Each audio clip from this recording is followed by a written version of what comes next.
Okay, so truth can be subjective, so what's the point of having a conversation? Well, there's empiricism as well. That is a kind of truth that I subscribe to. But you just contradicted yourself because you said truth is subjective, but empiricism is a type of truth. What? I just contradict. Say again. Science is the best representation of truth. That statement. Can you empirically test that statement? Yes.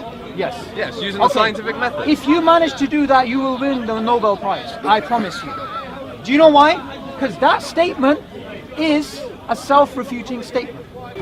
I don't think so. Well, you just did it. Why? I just laid out a little nice hole, Yeah. and I asked you to walk, and you walked into it. So you have taken that blanket belief with a frog that you never knew existed before this conversation, Right. and you've applied that belief to that reality. Do you know what that actually is? That's a religion. Yeah. So if your argument Bad is guy. scientific technology is a Heisenberg, benchmark for whether you're right or wrong, Exactly. then you'd have to agree the Nazis were correct. Exactly. They So- were great scientists. I'll give them that. No, Yeah. but were they morally superior to the West? No, of course not. Okay, Well, they so are your West. argument They just are fell the apart. West. Your argument just fell apart.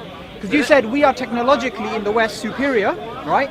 And that was supposed to be an argument for the higher moral standard in the West, correct? And according to your own logic, the Nazis, you should be in favor of them because they were one time superior in the world. Specific part of technology. I would say Okay, that's a different argument. He was saying you that, just put words in my mouth, and now you're trying to make me argue your point. he was saying that Islam is more effective than democracy. No, I didn't say that. No, we say that. No, I didn't say that. No. Look, Islam is not a voting process here. Yeah? We have a concept of shura where people come together. But what who are- happened to Islam? Why did it stop being You know what? a leading member of science? Good point. What happened? Yeah. Because there was a time, Yeah. by the way, it was the Muslims, in case you didn't know. Yeah? I'm not sure enough, I'm not trying to be arrogant. If it wasn't for Muslims, you would not be as scientific advanced as you are today. Yeah, they It were was- the it first was kind of first scientific scientists. method. The No. Yeah, I didn't say they- it the first. I'm saying we they had- developed they- science. And your question is this, right? Why is the Muslim world behind? Right? That's your question. Why have they stopped? Why have they stopped? Well, you have to understand, sir, about 90 years ago, I'm just giving you a statistic, 95% of the Muslim world was under Western occupation. Right, but it happened before that, didn't it? So if, like, let me just put it this way, right? There's times where a civilization is at its peak and there's times where it goes down and then it's a cycle. You can't just take one snapshot of history and therefore say we are superior than the other. I think it's like What you have to 1,000 do years. is It's a you little have bit to more than a understand. snapshot. You have to Romans, understand there's a whole bunch of China. social, moral, political, and other types of influences within the world which dictate whether one civilization is superior to another. I appreciate You that can't entirely. take a snapshot in It's not a history and say snapshot. therefore the West is superior to Islam. I didn't say the West was superior. I said that there's certain systems in place. Look, sir, the point is this, yeah, is that is not an argument to make to falsify something. To say, just because you don't have scientific advancement, therefore you must be upon falsehood or you can't be true. No. That's the implicit assumption. Islam is not a scientific method. Yeah, we have a problem with science. Islam goes hand in hand with science. Islam promotes science. Science has its place. Islam has its other place. Science tells you the how. Islam tells you the why. Do you see the point? I do. Yeah? So you can be a Muslim and you can be a scientist. Yeah? We don't have this thing that the earth was created 7,000 years ago. The Christians believe in that, by the way, yeah? We don't believe in this nonsense type of stuff. There's nothing in science which is scientifically contradictory. Islam is not a scientific religion. It's not a religion that says it's about science. Do you not believe in the miracles professed in the Quran then? Yes, we believe in the miracles, yes. But a miracle, by its definition, is something that can't really happen. No, why is that? Well, it's just it works in. Sorry, what did you say? Well, like it works in contrary to our understanding of the reality, right? Like for instance, Muhammad. Of course it does. That's what's called miracles. Okay. Right. Well. So you're saying it's an anomaly in the uniformity of nature. Yeah, isn't that like an intervention of God to make something slightly different? Okay. Right. And you're saying that's impossible? Well, if our understanding of reality proves correct, then yeah, it is. It is. So you're saying we cannot have a piece of data which goes against previous uniformity. I don't understand that. Sorry, can you break? What you were saying was this: it breaks the laws of nature, miracle. Yes. Okay? The laws of nature are based upon what? Observation. Observation. And can you not get a new observation which can challenge your previous theories? Well, you can within reason, yeah. Yeah. But like Therefore, a horse with wings falls outside Therefore, of that. Let's agree on a concept first. Therefore, you just contradicted yourself. Did I? Yeah. Because you said a miracle, by definition, is an anomaly to the laws of nature. Correct? Okay. Put it in yes. your own words. I'll wait for you. Yes. Yes. Yeah. Okay. So therefore, in science, we make observations and we make generalizations based upon those observations. Correct? Yeah. True. True. Now we can have an observation which can challenge our previous theories. Correct? Yes. So therefore, you just contradicted yourself. All right, fine. Yeah. But I maintain that my point, my initial point though was the grand contraries to our understanding of reality. Like yes, we can have something which slightly alters, because science is a progression, but you can't have something. Science is not a progression. Who told you it's a progression? Yeah, of course it is. It's very, very unlikely that something's going to come along which will flip a scientific law on its head. Happens, but Wait, hang on. That was one contradiction. Let me just show you another. We had the Newtonian model of the universe, right? That time and space are fixed, and gravity is a pulling force. And in the beginning of the 20th century, the Newtonian model of the universe had worked approximately for 200 years. Yeah. Based upon induction, it was reconfirmed for about 200 years. Right. Einstein came along and Niels Bohr came along with general relativity and quantum mechanics, and they smashed it. yeah. Right? Right. So But we where can would have a they be without Newton? No, we can have a paradigm shift in science. There's nothing wrong with that. Where would they be? Like Newton, standing on the shoulders of giants, right? Where would Einstein be without Newton? Where would Einstein be without Newton? Yeah.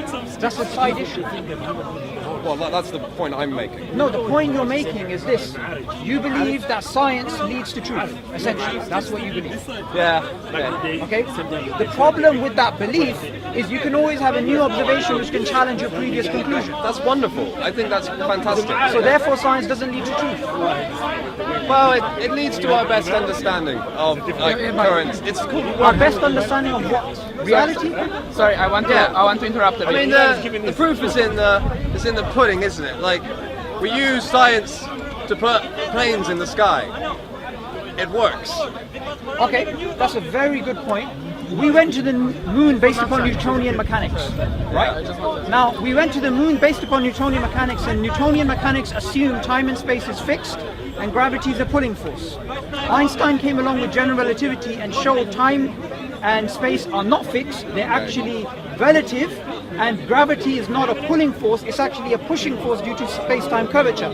So although Newton's laws, they helped us get to the moon, they worked, it wasn't true that the Newtonian model was actually the best representation of reality.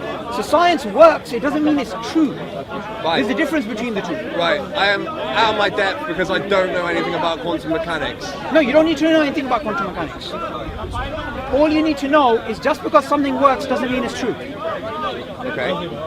Right. So. Because that was your claim that planes are in the sky, medicine works, therefore science works, therefore it's true. The fact of the matter is, something working doesn't mean it's true. It just means it works. Yeah. For example, there's a philosopher called Larry Loudon. He's written a philosophical paper in which he put together 30 empirically successful theories which turned out to be false.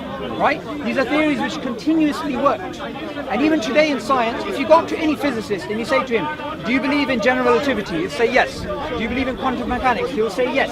Yet both these theories contradict each other at a fundamental level, which is why they're trying to come up with some sort of compromise like quantum gravity. So just because something works doesn't mean it's true. And science is not the best representation of reality. That's a metaphysical claim, so by definition, that claim is false. It's self-refuting. If you say science is the best representation of reality, you've already disproven that claim. Do you understand what I said? Yeah, I do. But I still maintain my position that science is the best representation of Okay, so reality. that statement, science is the best representation of truth. That statement, can you empirically test that statement? Yes. Yes. Yes, using the scientific method. If you manage to do that, you will win the Nobel Prize. I promise you. Do you know why? Because that statement is a self-refuting statement. Because this statement cannot be tested, it is a metaphysical statement, meaning beyond science. And you can give me half the money when you win the Nobel Prize. I'm going to make a claim though. I'm going to make a new claim. Go on then. The new claim I'm going to make is the best way we can arrive at truth is not science, it's actually by using logic. That's my claim. Okay. I'll tell you why. Science is based upon mathematics, logic, testimony, self-evident truths like the world is real. But science cannot prove these things, these are foundational. So when it comes to the belief in God or the belief in morality, like we were having a discussion about morality before, we cannot use science, we have to use metaphysics. We have to use something beyond science. We have to use what science is based upon, which is reason and logic. I haven't got to Kant in the podcast yet. But Sorry? Because earlier we were speaking about morality, and there was a sort of finger pointing, this is wrong, but you can never show that's wrong scientifically. No, Like- you can't. Sorry? No, you can't. It's based on suffering and empathy. That's where I get my moral compass from. Suffering and empathy. Yeah. Those are values. You have to break down those values into something else. Well, it's Those are. What's the lowest common denominator to those values? I don't understand Okay. the question. Do you believe in God? No. No. Okay. Do you believe we evolved via Darwinian mechanism? Yes. So that's how we evolved. Okay. So if that's the case, then our morality is subjective, is based upon biology. Yeah, to a certain degree. Okay. Yeah. And do you know what Darwin said about that?